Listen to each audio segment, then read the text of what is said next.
Tyler, you ready? Oh yeah. Of course, we're talking about I hosted the Bethlehem Duel. I was wearing a home base shirt. I was wearing a home base shirt for that. And of course, when we talk to Andy, I don't wear a home base shirt. Whatever. But I'm Andy's not wearing here one from either. home base. True. But that's like wearing, like, if you like the band, you don't wear the shirt of the band to the.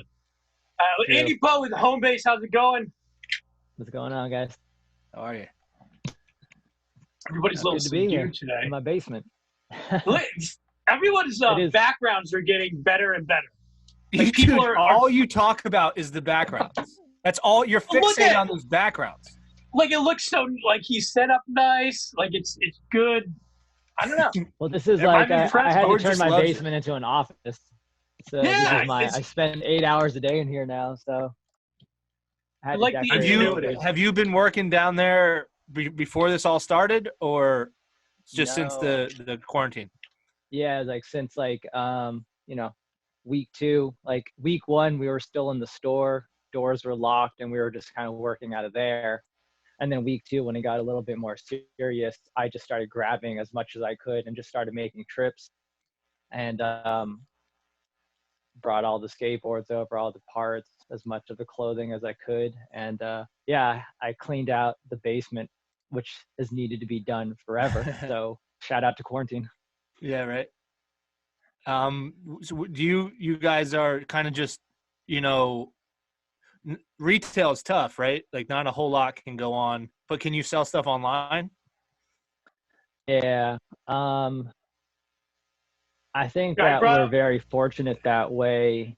We're very fortunate that way. We've already had an online store well before this that we were using to sell like goods from both home base and second base vintage. But now it's just become something that we've been trying to improve and utilize to kind of try to make a positive impact on the community.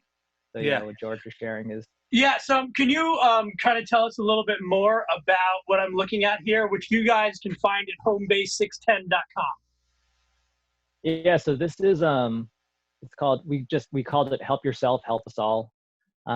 As we were kind of starting to go into shutdown, something that we were doing right before this all hit was we did a sneaker release with Nike SB. So with these collectible sneakers, we had people from all over the country like hitting us up for these shoes. But we wanted to keep it local. So what we did was we made the people who wanted the shoes have to volunteer hours at New Bethany Ministries or Safe Harbor. So whoever volunteered the most hours would get the shoes that Nike was releasing.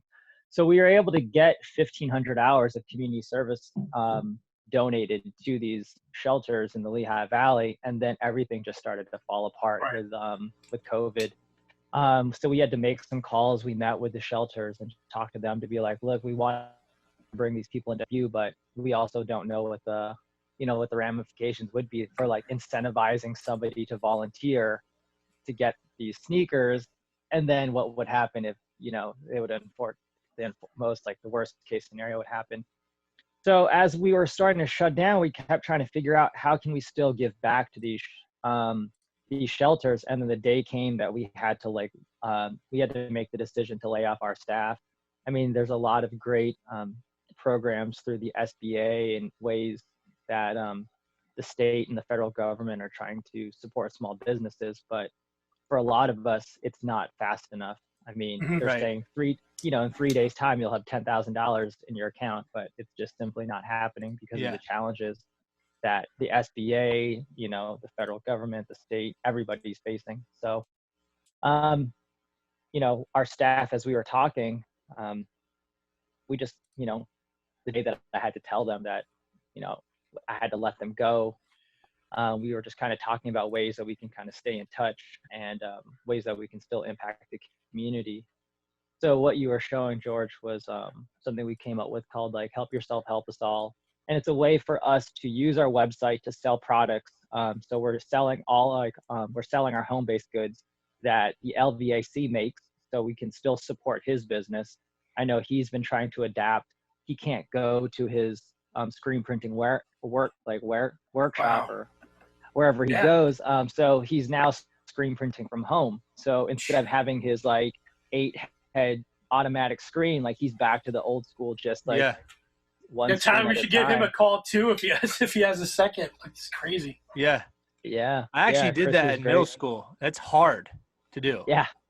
To keep it right, to keep everything clean. I Yeah. mean, it takes a lot of patience and a lot of like skill. So yeah, Chris has been doing our screen printing for the past 15 years. So, Wow. we want to keep supporting him. So he's made us some t-shirts. They're just simple, just like one color hits, but we've been selling them on our website. So the money goes to him. We recoup our costs, and then we take the product or the profits, and we give that. We're giving that profit to our staff. But the way we're doing that, instead of just cutting them like a check or giving them cash, most likely what they would do with that money is just go right to the grocery store. Yeah. But Right. instead of having them have to take that time like out of their social distancing to go to the grocery store, what I'm doing instead is I'm filtering that money through another local business, lit down coffee shop down in Southside Bethlehem. They work with a lot of local farms to source their ingredients for the things that they sell. So what we're doing is we're buying products through Lit from local farmers to get groceries for my staff. Wow. So Yeah, so a lot of people are being helped without a lot of personal interaction, right? Like right. you're kind of being the facilitator through all these things. I mean, I gotta admit, that's a lot. Like that's a lot of really quick organization and thinking amongst business owners, like very quickly. Like that's impressive. So awesome for you guys for doing that, number one, and being able to organize amongst yourselves like that is great. No, thank you, man. I mean, talking to like, again, like we're fortunate that we have a website, we have products that we can still sell. So right now, I mean, would that profit help? Sure. But even no matter how many, like it would take a lot more sales than what we've made, to cover our rent that we still have to pay. So at this point, I mean, we're having to do what we have to do to cover that overhead or dollars. That's going to make a bigger difference to some of these other businesses. Like Lit can't open, as a coffee shop, they're kind of trying to hustle the way they are. Melanie, Matt, and Dan, they're an amazing part. They have less options than we do. So for us to be able to kind of work with them and support them to support our staff and then the local farmers, that just seems like the better thing to do right now. Yeah. Wow. It's commendable for sure. Have you been surprised and I don't know, how good does it make you feel to see how quickly all these small businesses kind of grab each other and like pull each other up by the bootstraps and help each other out? I mean, it's especially since things are so crazy and, but, being a small business that's been on the south side of Bethlehem for the past 18 years, I mean, I've seen other business time and time again. I've had people look out for me. People have supported the things that we've tried to do in the community. People that help show me the way. So really, like, as we see this going, it's not to say that it's not a surprise, but been amazing about being a part of the South Bethlehem business community is that over the generations, there's always been so much of this, like working together, helping each other out, just doing what we can because, Southside, when I opened up, we opened up our shop there as a skateboard shop because the Southside was sort of like the wrong side of the tracks in Bethlehem. And we fit better there. And a lot of the other businesses there were a little bit more counterculture and, things to see all the improvements to the community, but that spirit of supporting each other. I mean, the things that like Sam at Bond Brewing does are amazing. Everything that Lit does in their store. think that there's a South Bethlehem business owner that doesn't do something outside of running their business that generates, goodwill in the community. Well, that's what's been. I mean, we've done a bunch of these. Like, I don't even know how many. Yeah. The consistent message has been, while there's a lot of our small businesses in the Lehigh Valley are doing a lot to help other people, nobody's shocked, right? And that's been cool. How that's kind of like what happens, right? Like everybody's got each other's. Everything's so crazy and uncertain that at least offers a little bit of comfort, right? That the other people in your community, they got your back too, Yeah, I know that it's probably not, not the first thing on your mind, but you're skaters, you want to get out, right? You're used to maybe skating every day. How do you deal with that? Are you telling maybe some of the younger kids who want to get out there, like, are you telling them anything? Like, how are you getting your fix, during this time when you can't really go out? Yeah, we've tried to use our platform a lot to kind of spread awareness about what you should do. I mean, we just left the winter. It's just getting nice outside. This would be the skate parks would be packed, but really, like, the skate parks in the Lehigh Valley are closed. And I'll see things on my Instagram where kids are still at like Keck, or they're like going into the plaza in Bethlehem or other places. Like, nobody wants to be confined, and you are allowed to exercise, go for a run. But we're definitely trying to tell kids, like, just be careful. I mean, go to places that other people aren't. If you're skating, or else to skate. It's just tough because a lot of the younger generation probably doesn't quite understand what is happening, and they think, like, I'm not doing this. But the way that this works is, I mean, you might be touching something that somebody else a few hours ago touched, and you don't realize it.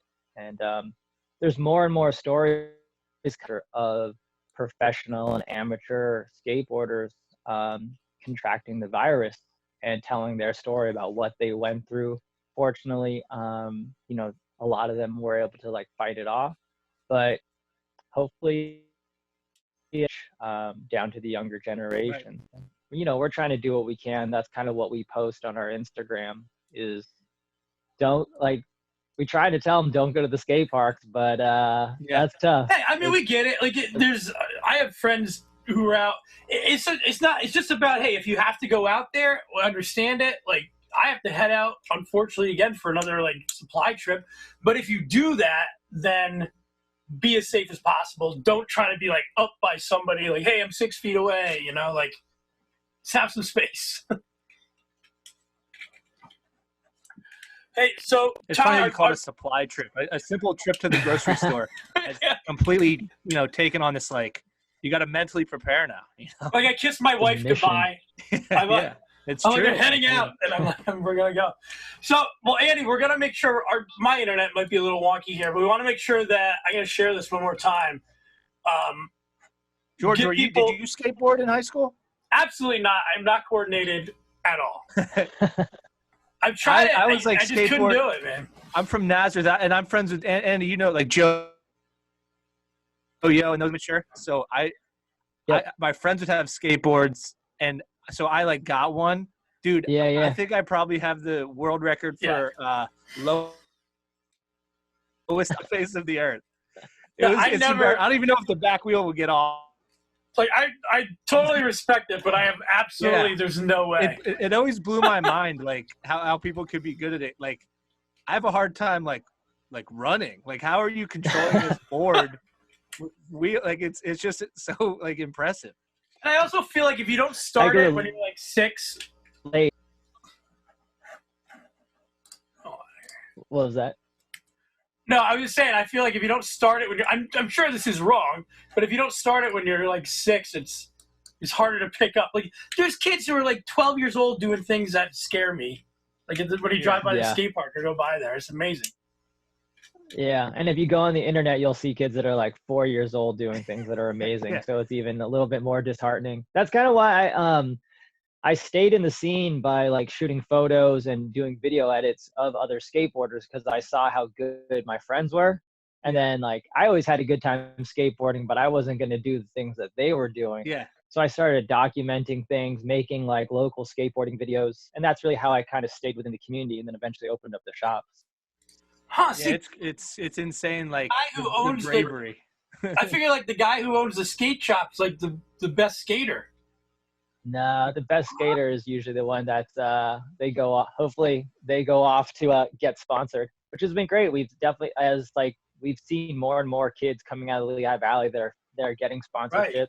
There's now a handful of pro skateboarders that have come out of the Lehigh Valley too. Oh, really? So, cool. Yeah. It's been great. It's no joke. Like when you go down by the skate park, anybody who could ever say, because I know that you are very much involved in making that happen. Anybody who could say, "Wow, we don't need one," all you have to do is drive by that. Obviously, not today. Yeah. But on a nice warm day, that place is packed, and there's all sorts of kids doing all sorts of things. And I mean, I can't say this, because I don't. But I've never heard of anything bad happening there. So it's awesome. Like it's just an awesome thing to have in town. Yeah. No, I mean, it was a long time coming. I think that was about 10 years of volunteering and advocacy that it took to even get to like the groundbreaking. And then now it's going on 10 years of being open. And, all the things that we ran into in the earlier days when we first started going to city council meetings, it was just people saying like, you know what, there's going to be too much swearing there. It's going to be covered in graffiti and there's going to be trash there. Those are the three things that like people would bring up to be like, we don't want skate parks in our community because of swearing, graffiti, and trash. Swearing, and I mean, I think that there is swearing that happens at the skate park when you go there, but it's not. There's probably more at a city council meeting. Yeah. Yeah. It's funny. I would sometimes when I would get skateboard shoes like to wear, but I didn't. So, but you could I didn't know this at the time, but I learned through, you could quickly tell if somebody isn't a skater wearing skateboard shoes because your ollie foot, your right foot would have like a worn down area, right? So I would wear it down, but not through skateboarding, just so I wouldn't get made fun of. You just drag your foot on the ground extra hard. I would hold the shoe on a skateboard, like on the grip tape, and just like scrape it down. Yeah, because it's just sandpaper. I can't do this. I might as well. Your mom walks in. She's like, "What are you doing, Tyler?" Yeah. I'm trying to be cool. Leave me alone. I'm a skateboarder. It's interesting. Are you trying to tell me that skate park has been there for 10 years? It's crazy. Yeah, that's old. 10 years. Yeah. It seems like that's crazy. Yeah, and we still have there's some up. There's one up in. What's the last phase? So it should go kind of like closer to the overpass, sort of where like 412 and 4th Street connect. There's that overpass there. So the skate park should go almost to that. With a lot of the change in administration over the years, going from Callahan's administration to Donchez's, the Donchez administration has they've been for the skate park. They like it having it there, but it wasn't the first thing on their list when they came in to be like, oh, let's finish the skate park. In the last few months, I've been having meetings with the Parks Department to figure out like how can we kind of jumpstart the effort. And I'm more than happy to like do it. Find ways to like use Kickstarter and things like that to crowdfund for it, because it's been there for so long that I think that it's served as the example of why other cities need skate parks. So, Fork's got a skate park. Nazareth has had theirs, but Allentown now is developing. Yep. Penn Argyl has one. Allentown is getting ready to build a very large-scale one. Quakertown is in the process of rebuilding theirs. So these are more skate parks that are coming up online now, when they can. But the skate park in Bethlehem has been sort of the example of, you're not going to have too much swearing. Yeah. Mm-hmm. You're not going to have too much graffiti and trash. Like those things, like if the city works with the skateboarding community and the skate park in the right way, you can really mitigate those things. Just like anything else, if you leave kids all alone, they're going to do bad shit. So right. But if you show them too, it's like, right? Like, Yeah, if you're like, hey, if we ruin this they place, don't want it to go away. Right. Right. Yep. Yeah, and I think that's why the skate plaza in Bethlehem has grown and been taken care of it as well as it has, is because kids, the people that use it, have that sentiment. They're like, there's a level of appreciation, you know, and so they take care of it. And if like, you know, I see it all the time when I go there. I don't tell anybody to do this, but people will just pick up trash on their own. You know, they'll just walk around picking up the cans and bottles, throwing them in the recycling bins on their own, like just because. So like, you mean to tell me that the skate park has possibly made a better influence on children? That's crazy. So. I think so. Wow. I mean, and you have a lot of, and what's great about it as well is that you have so many, you know, you mentioned it, like so many different kinds of people that use the skate plaza. You got people that, you know, are my age, like near their 40s using it. People that also are of my age that have their kids that are bringing their younger kids to the skate park now. And then you have like everyone in between, from like teenagers, like people in their like 20s, 30s, 40s, all sort of like mixing there and kind of helping each other. I've seen like younger kids helping like older guys try to like learn tricks. I've seen girls teaching like guys how to do tricks. It's been great. How hard would it be to get Tyler to complete that trick? I bet we could make that happen. I think that we don't should. have it in me. I don't have the bravery or the coordination. Those are two things you need as a skateboarder, I think. We can start in the grass. Yeah. We can start with the board in the grass. We can start in a bounce house and then move on.